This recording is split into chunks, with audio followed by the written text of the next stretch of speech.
So hello everyone, welcome back to my YouTube channel. आज बज्यो आज जल्दी जाने दिन म चाहिँ एकैस के भयो एलर्जी भयो अब उठेर अनि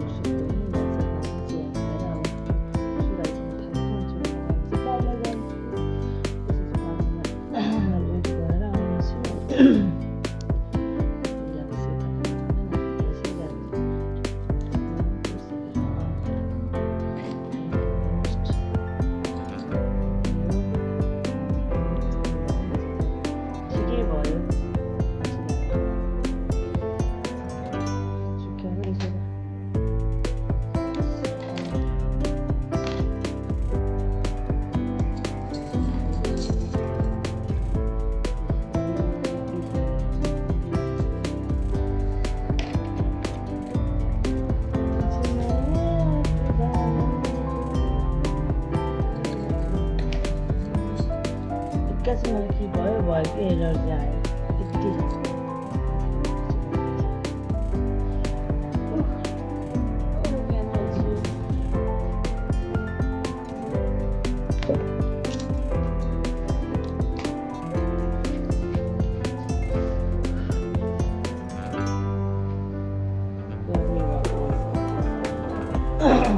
एकदम गर्मी परिसक्यो तपाईहरुतिर कस्तो गर्मी भयो कमेन्ट गर्नु मेरो आफन्तहरु मात्र हुन्छ आफन्तहरुको सबै आफन्तहरुको ठाउँ वेदर कस्तो छ भनेर मलाई थाहा छ त्यही पनि बाहिरको कोही हुनुहुन्छ भने कमेन्ट गर्न नभुल्नु होला बिहान भएर ला कस्तो टाइट हो तर एउटा हात टाइटै हुन्छ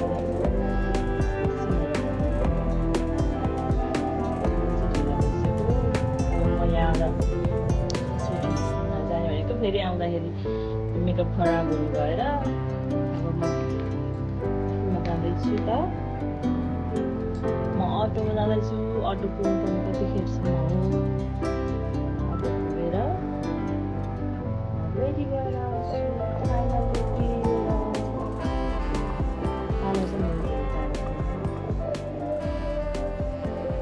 10 मिनट पनि लाग्दैन होला 5 minute stop by when that's it.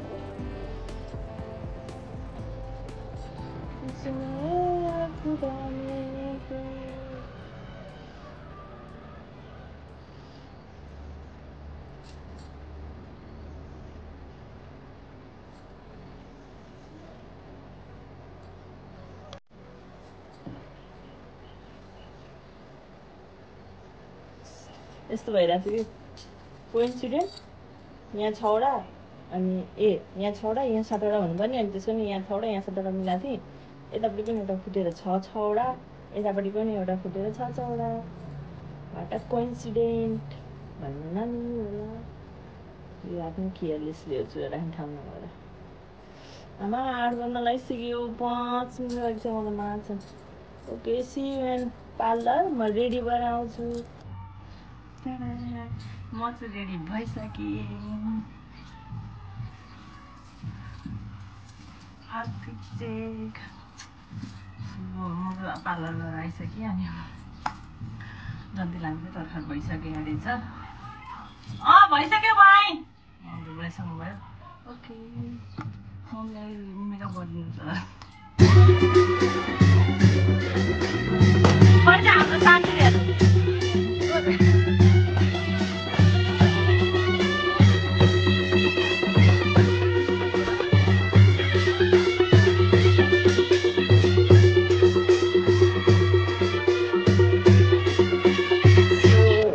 Ready भइसके आमा खिच्न सक्दिनँ गएँ रेडी भइसकेँ म चाहिँ यता आन्टीको घरमा आएको थिएँ अनि त्यसपछि हाम्रो शान्ति रेडी नै भएको रहेन अनि त्यसपछि मैले अप्सरा आन्टीले मेकअप गरिदिएँ ए रिचु मम्मीको उयो यो के अरे यो आन्टीको नाम के ए सरस्वती अप्सरा भनेको को हो त अनि चाहिँ रिचु हेलो रिचु रितिका हाई भयो हाम्रो शान्ति दिदी कति भन्छ फ्री मेकअप गर्दैछिन् शान्ति दिदी ए के सिन्दुर ल्याइदिनु पर्यो के हो त्यसकै सिन्दुर लगाइदिनु हुन्छ यसरी गर्ने हो के कपाल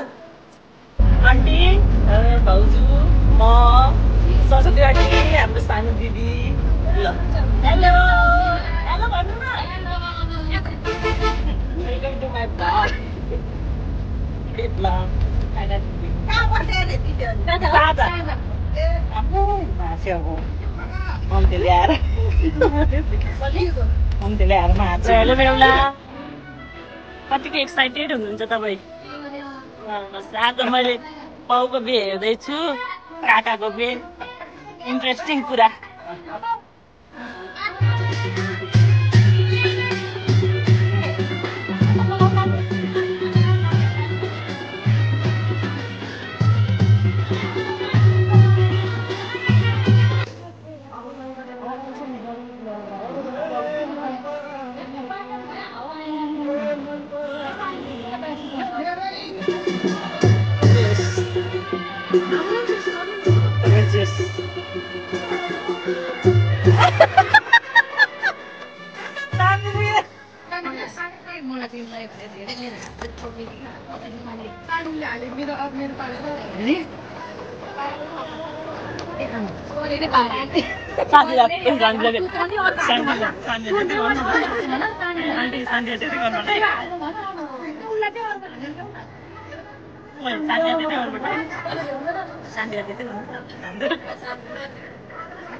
झोली आइ त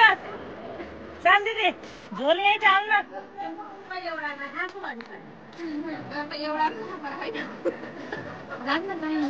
साथी झोली आइ त ल्याउन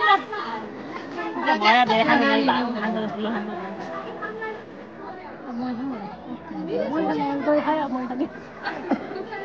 यहाँ त सानी सानी झोली आएको के पानी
कति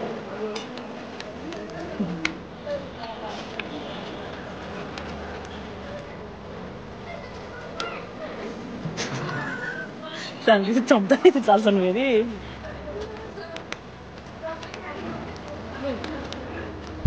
डान्टी लाग्यो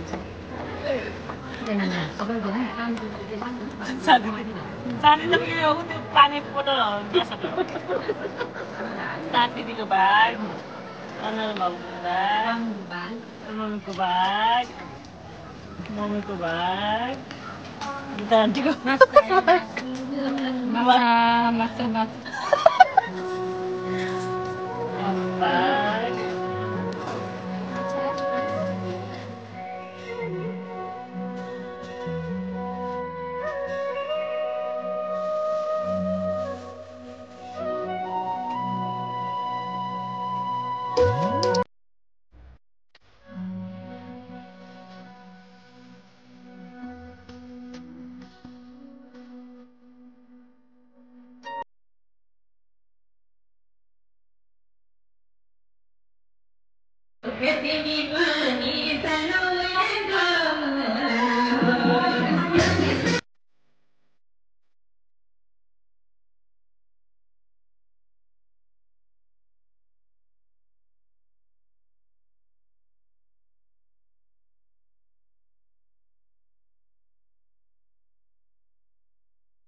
हामी चाहिँ यहाँ माथि आएर टिकटक बनाउँदैछौँ म चाहिँ दिदीको क्यामेरामा आफ्नै बनाएर मेरो बनाउने पालो थिएन ल दिदीको आउटफिट दिदीको आउटफिट चेक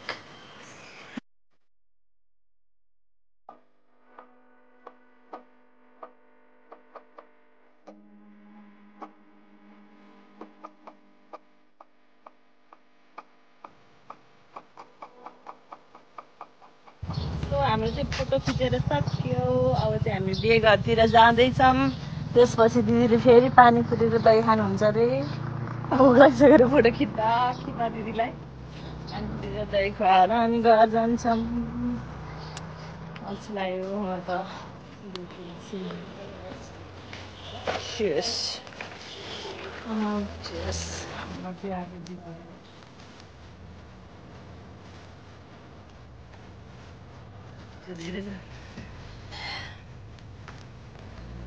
हाम्रो आमा कस्तो सेक्सी देखाएको छ सबै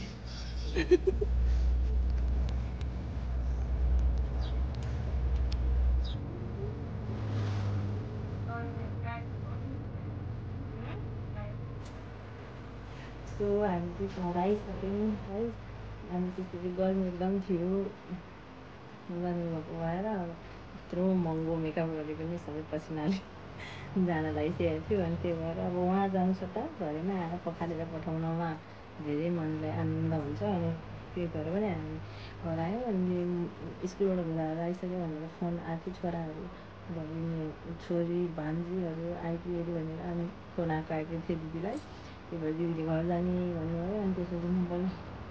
गाडी हाम्रो कहिले हो अनि त्यसपछि म पनि दिदीसँगै बाटोमा आएँ दिदी जानु है म त यहीँ झरेँ अनि आज चाहिँ अब के भयो भन्दाखेरि त्यो बिहेको माहौलको भिडियो लिन पाइएन धेरै अनि काकाहरूले मोबाइल लिइरहनु भएको थियो भाइले बहिनीले मोबाइल लिइरहेको थियो फोटो खिच्न नदिनु होइन दिँदाखेरि अनि कति कुराहरू अब हेर्दै हामीले हेरि पनि रहेको थियौँ बिहे धेरै हेरेको थियौँ हेर्दाखेरि पनि क्याप्चर गर्न पाइएन त्यही भएर पनि त्यो चाहिँ अलिकति जस्तो स्याड भइरहेको छ मैले होइन अनि त्यही हो रमाइलो भयो काकाको बिहे छोरीले हेर्न पाइयो अनि त्यो हिस्ट्री युट्युबलाई फेरि मैले कन्टिन्यू बिचमा मैले ग्याप पनि भयो मेरो फ्यामिलीको प्रब्लमको कार्य व्यस्तताको साथ अनि त्यसपछि मैले 1-1.5 वर्ष युट्युबलाई मैले 1-1.5 वर्ष कन्टिन्यू गर्न पाइनँ त्यतिखेर मैले ग्याप लिएँ अनि त्यसपछि त्यही भएर पनि होला मैले अब मोबाइल झिक्न पनि लाज लाग्यो अनि भिडियो खिच्न पनि लाज लाग्यो त्यतिखेरको अवस्थामा चाहिँ त्यतिखेर चाहिँ मैले युट्युब फेसबुकमा टिकटकमा सेयर गर्ने भएकोले अनि मैले ब्लग हाल्छु सेयर गर्ने भएकोले अनि कसैले सोध्यो क्यामेरामा फोटो खिचिहाल्यो भने पनि ब्लग गरे हो ब्लग खिच्यो हो भन्नु थियो अनि त्यतिखेर मलाई बानी परिसकेको थियो ब्लग खिच्ने अनि अब त यत्रो 1-1.5 वर्ष भइसक्यो ग्याप लिएको अनि त्यो ग्याप भएको कारणले पनि भिडियो खिच्दाखेरि कस्तो अक्वर्ड फिल हुने कि मान्छे के सोच्ला जस्तो लाग्ने अनि ब्लग हो भन्दाखेरि मलाई लाल लाग्ने भएर पनि मैले आज त्यति धेरै भिडियो नि खिचिनँ अनि एन्ड मोमेन्टमा घर आउने बेलामा दिदीले भिडियो बनाउँ टिकटकको लागि भनेर भएर टिकटक खिच्यो नत्र त फोटोहरू पनि त्यस्तो केही नै खिचेको छैन हामीले त्यही 5-6वटा खिच्यो होला अनि ग्रुपमा मम्मीहरू खिच्नु भन्दा पनि मलाई कस्तो अप्ठ्यारो भइरहेको थियो अनि भाइहरूले मोबाइल लिएर गएकोले नि कति कुराहरू क्याप्चर गर्न पाएन त्यो चाहिँ मलाई एकदम दुःख लागिरहेछ अनि मैले चाहिँ कन्टिन्यू मिलाएर लिन्छु भिडियो भनेर सोचेर तर आफूले सोचेर जस्तो नि हुँदैन अनि त्यही हो अब म कपडा चेन्ज गर्छु एकदम गर्मी भइरहेछ कपडा चेन्ज गरेर बिहे घरतिर जान्छु अनि हिजोको भिडियो पनि मेरो एडिट गर्नु नै छ हल्दीको त्यही भएर अब एकछिन हेरेर कपडा सबै चेन्ज गरेर हेरेर चिया खान्छु सो स्टे ट्युन म अब केही विशेष अब धेरै त गर्न सक्दिनँ अब केही विशेष पर्यो भने भ्लग गर्ने निर्णय लिएको छु अब क्यामेरा फेस गर्नुपर्छ त्यही हो अरू केही उपलब्धि छैन यही भयो भने गर्नु पऱ्यो अनि त्यही हो साथीहरू किप लभिङ किप सपोर्टिङ नयाँ भ्युअर्स हुनुहुन्छ भने मेरो च्यानलमा सब्सक्राइब गर्नु होला stay tune love you by by